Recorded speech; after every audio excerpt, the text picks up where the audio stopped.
U.S. President Donald Trump will speak separately with Vladimir Putin and Volodymyr Zelensky on Monday in hopes of ending the, quote, bloodbath in Ukraine, amid concerns over Washington's ongoing push to broker peacemaking. Hopefully, it will be a productive day, a ceasefire will take place, and this very violent war, a war that should have never happened, will end, Trump wrote on his Truth social media platform Saturday in his customary all-capitalized comments. The subject of the call will be trade and stopping the bloodbath of Russian and Ukrainian deaths, he said. His call with Putin will take place at 5 p.m. Moscow time, 10 a.m. ET, and will take into account the outcome of negotiations carried out last week in Istanbul, Kremlin spokesperson Dmitry Peskov said Monday, according to Google-translated comments carried by Russian state news agency TASS. The U.S. mediation is set to happen after representatives from Russia and Ukraine held their first face-to-face talks since 2022 in Istanbul last week, as part of downgraded discussions that had originally been hoped to bring together Moscow and Kiev's heads of state.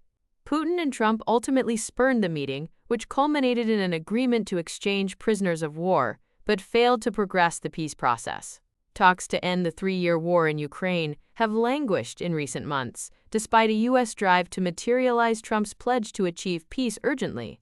Threats from Trump that Washington could withdraw from the diplomatic process in the absence of an imminent resolution have raised concerns that the White House might diminish its critical military and humanitarian support for Ukraine.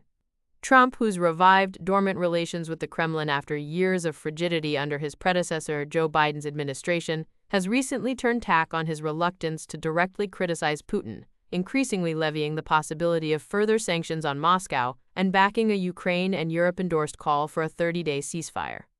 The contours of a temporary truce or permanent peace proposal have remained elusive amid maximalist Russian demands and Zelensky's unwillingness to entertain potential territorial concessions.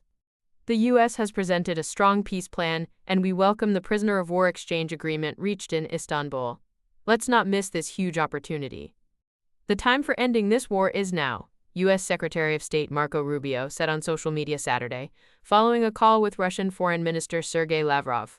He explained to me that they are going to be preparing a document outlining their requirements for a ceasefire that will then lead to broader negotiations, Rubio said in a later TV interview with CBS. Obviously, the Ukrainian side is going to be working on their own proposal, and hopefully that will be forthcoming soon. Yet the signs of Washington's dwindling patience with the stalled process linger. We don't want to be involved in this process of just endless talks.